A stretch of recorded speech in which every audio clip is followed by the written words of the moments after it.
Hi. Hi, அனைவருக்கும் வணக்கம். எல்லாரும் எப்படி இருக்கீங்க? நல்லா இருக்கீங்களா? முதல்ல இன்னைக்கு ஆடிப்பெருக்கு.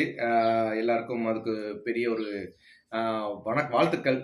அப்புறம் இன்னைக்கு இங்க வந்து அமாவாசைங்க. நாளைக்கு நம்ம ஊர்ல அமாவாசை. இன்னைக்கு இங்க எல்லாருக்கும் திதி கொடுக்குறாங்க. அது காலையில ஏன் அப்படி போய் மாத்தி வருதுன்னு தெரியலங்க. அதுவும் இந்தியாவுக்குள்ள தானே இருக்கு எல்லாமே. ஆனா ஏன் இங்க ஒரு நாளைக்கு முன்னாடி வருது, அங்க ஒரு நாளைக்கு பின்னாடி வருது? இல்ல, தமிழ் மாத நாளை கணக்கு பண்ணி தான் வைக்கிறாங்க. அது வந்து இங்க அமாவாசை இன்னையில இருந்து நாளை வரைக்கும் இருக்குது.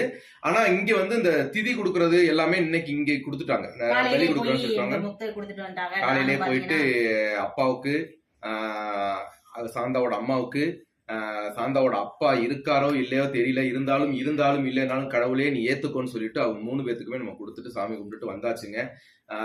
வேற அப்ப நீங்களும் நிறைய பேர் இன்னைக்கு அமாவாசை விரதம் எல்லாம் இருந்து இருப்பீங்கன்னு நினைக்கிறேன். வேற ஒரு விஷயம், இந்த நிகழ்வு என்ன நடந்துகிட்டு இருக்குது அப்படின்னு நீங்க நிறைய பேர் கேட்டுக்கிட்டே இருக்கீங்க. அங்க என்ன